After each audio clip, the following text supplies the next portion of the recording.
In the 1930s, Warsaw was a rich and elegant city. Modern architecture, vibrant streets exuding a scent of luxury, were the trademark of the capital of Poland, a country that had just regained its independence.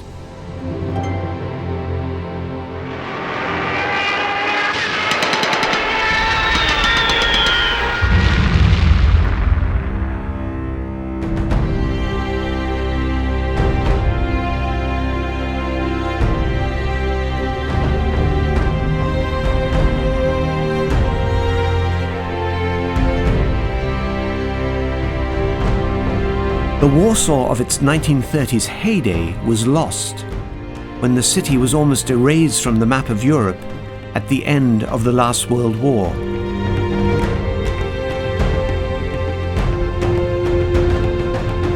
"90% of the buildings in Warsaw were blown up and razed to the ground by the Nazi German occupiers.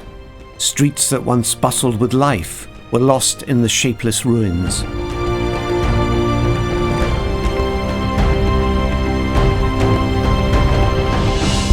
That's a sad heritage of the Polish experience of the Second World War, where the large part of our national heritage was destroyed or dispersed.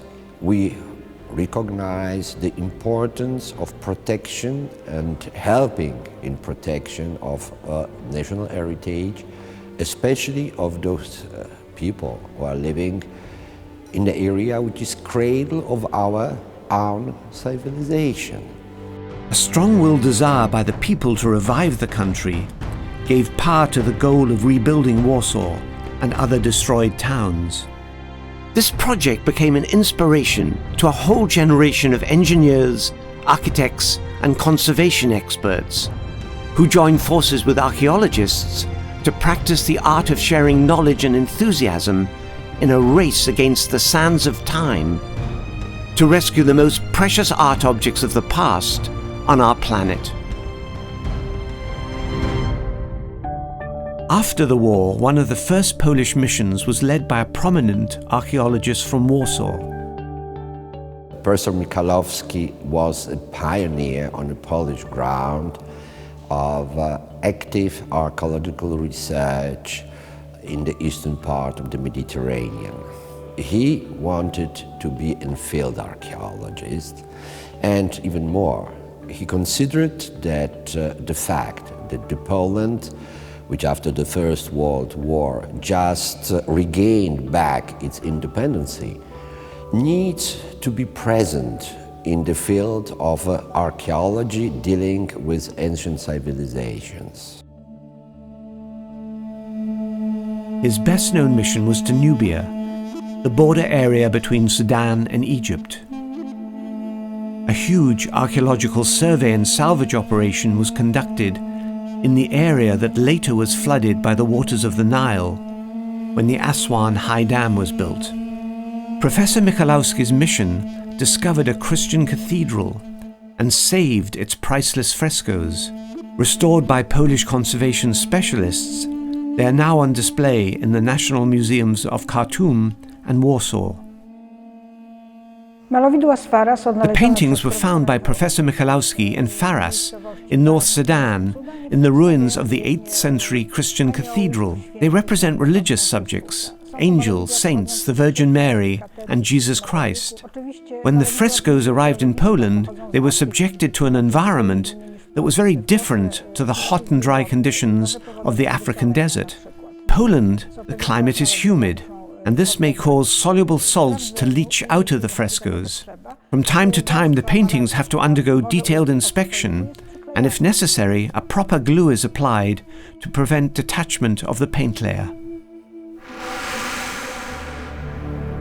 During the last 50 years, archaeologists and conservators have unearthed cities and temples, discovered palaces, and examined ancient tombs. In Sudan, they took part in a major salvage operation when the government in Khartoum decided to build a dam at the fourth cataract of the Nile.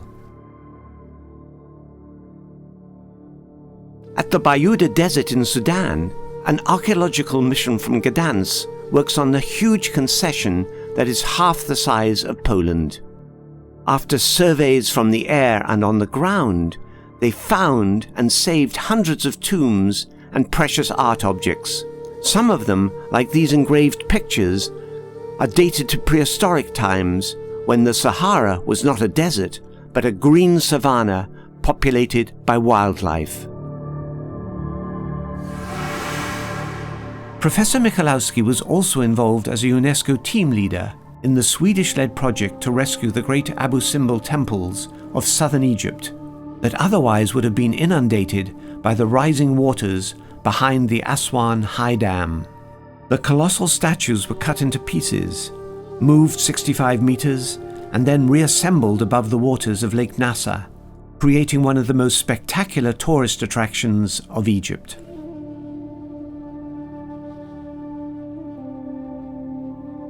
"500 kilometers down the Nile, Polish researchers are working at Deir el-Bahari. The mission to restore the temple of the Egyptian queen Hatshepsut has been ongoing since the beginning of the 1960s, with great results. Using the most sophisticated laser technology, a team of archaeologists, architects and engineers have recently been able to produce a highly detailed three-dimensional map of the site, showing buildings, ramps, rooms, chambers and hallways, not only as they look now after the reconstruction, but also as they looked in antiquity. In the Hatshepsut temple complex, one can see the reconstruction of the east wall of the sanctuary of the pharaoh Thutmose III. With this digital model, we can enter the Queen Hatshepsut chapel of the royal cult.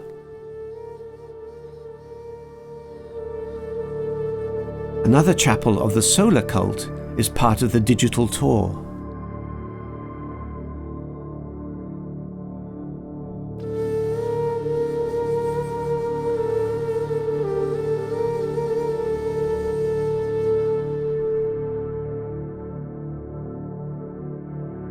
"600 kilometers north of Luxor, in Saqqara, near the capital city of Cairo, another team of Polish Egyptologists, led by Professor Karol Myslewicz, made the discovery of the extraordinary tomb of the vizier Merefnebef, who served pharaohs during the 6th dynasty period. It was believed that the souls of the dead came through this doorway to partake of the offerings left in the chapel by the living. The family and priests of the funerary cult laid these offerings on the table in front of the false door. Naturally, the food was later consumed by the priests, but even so, the soul was believed to have been nourished as well.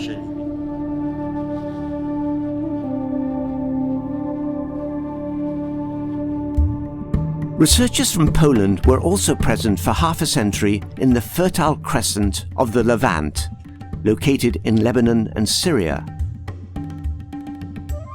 Solidness of the Polish archaeologists and their professionalism in doing what they do with full engagement, I would say, especially in two fields, in the Christian archaeology and in conservation. In the ancient city of Palmyra, teams led by Professor Michalowski and Professor Michał Gawolowski discovered and preserved stone statues and mosaics. Their three-dimensional reconstruction of the Temple of Alat added priceless information to the picture of beauty and splendor of this ancient merchant city located in the oasis on the desert crossroads. But the excavations in Syria were instantly ended when the war broke out.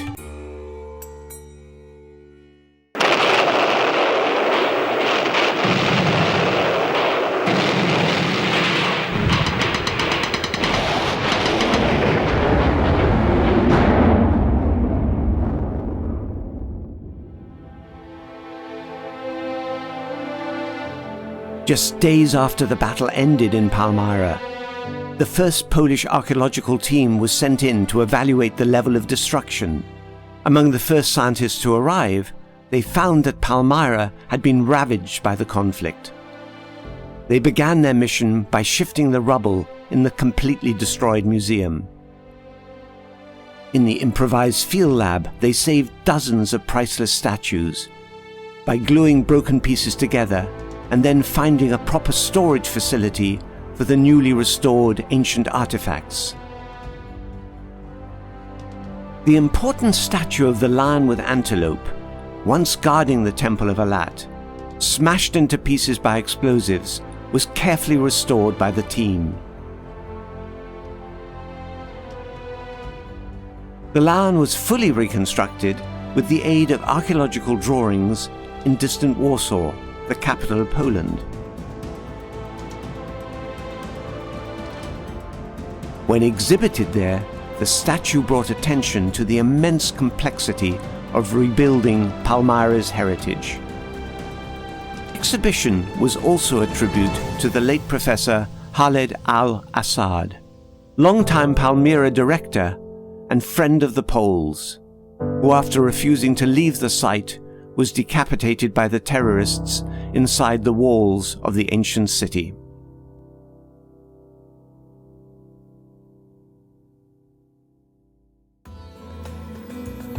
The next challenge to face Polish experts was in Cambodia. Angkor, the famous complex of ancient temples located in the heart of the Cambodian jungle, needed an immediate intervention in the late 90s. The country was in a state of collapse after the Civil War, when about 1 million people were killed by the Khmer Rouge regime. Famous sites on the UNESCO list were in peril. The answer to the call for help with conservation and excavation has always been a trademark of Polish scientists. Polish archaeologists and conservators came to Cambodia right after the bloody war of 1979. That was a very hard time to come to Cambodia. Fields of landmines existed in the jungle, and Khmer Rouge partisans were still active in some places. But Polish scientists were not afraid to come to this war-torn country and provide help. In Angkor, Polish experts worked on two of the most prominent and most widely known temples, Angkor Wat and Bayon.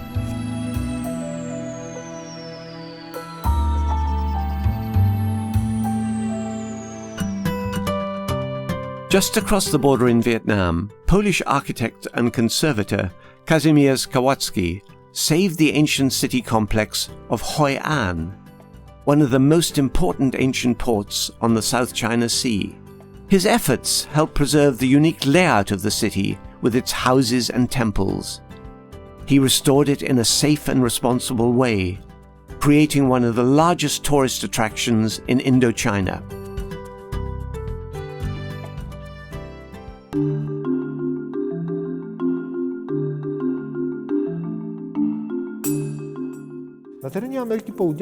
In South America, we focus our efforts in 4 countries: Peru, Bolivia, Chile, and Ecuador. In the middle of the 19th century, Poles began taking part in the research and salvage of monuments of the New World. Artur Poznański, a professional engineer who practiced archaeology with his group in their free time, significantly helped to protect the site at Tiwanaku in Bolivia, which today is on the UNESCO World Heritage List. Our teams of archaeologists and conservators nowadays work in South America at several sites from this list. For example, we do extensive work in Samaipata in Bolivia.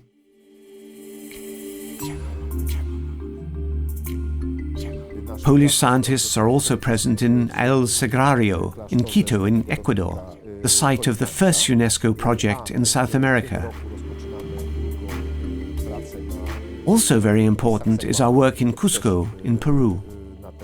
At the ancient capital city of the Inca Empire, we do research in the monastery of Santo Domingo Coricancha.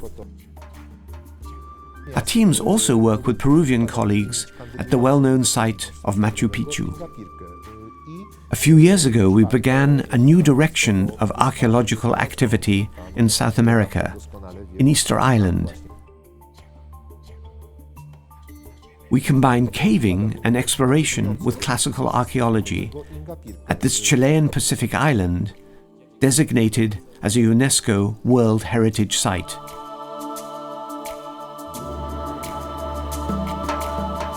Interdisciplinary research and matching archaeology with conservation is a trademark of Polish teams. Such work is being done today in Coricancha in Cusco. Researchers have carried out detailed laser scanning and digital modeling. The monastery is also home to the priceless paintings of Diego Quispe Tito. As a result of painstaking conservation work on two of his paintings by Anna Dorentowicz-Jarzeska, she was able to reveal secrets of the artist's painting techniques. The laser scanning technique successfully used at Coricancha were also applied at Machu Picchu, where Polish scientists were providing help to Peruvian experts. Distilled from millions of laser measurement points, researchers created the model that lets them take an incredible virtual tour around the site.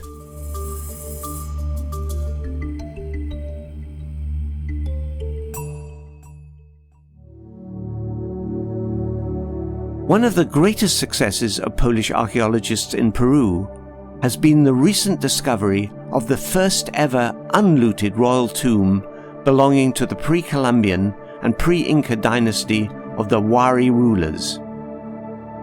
The expedition, led by Dr. Miloš Goetz, found more than 60 intact skeletons of queens and members of the royal court. This provided experts with an amazing picture of the cult of the dead in this still little-known civilization. Precise 3D scanning of the site revealed mysteries of ancient architecture and urban planning. 3D laser scanners measure the horizontal and vertical angles of the laser and the speed with which the reflected beam comes back to the sensor. With this data, one may draw the entire map of the site. The priceless artifacts recovered from the royal tomb were shown at the Museum of Arts in the capital city of Lima. Golden earrings, silver tableware, pottery, quipus and fabrics gave the public for the first time a view into the beauty, complexity and power of the Wari civilization.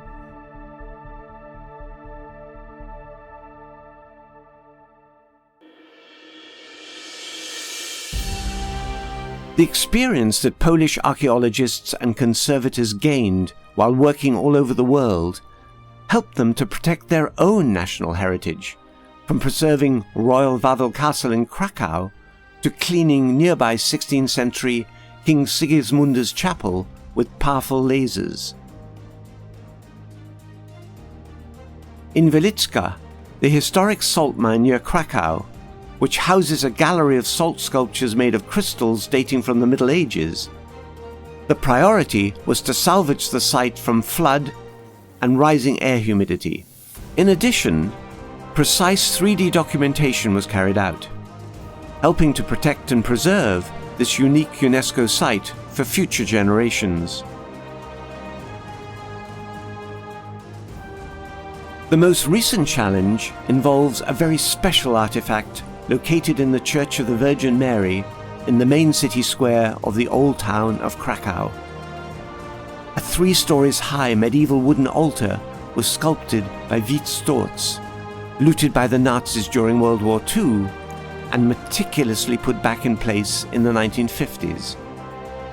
Now, sculpture by sculpture, the altar is being disassembled and cleaned with chemicals to remove centuries-thick dust.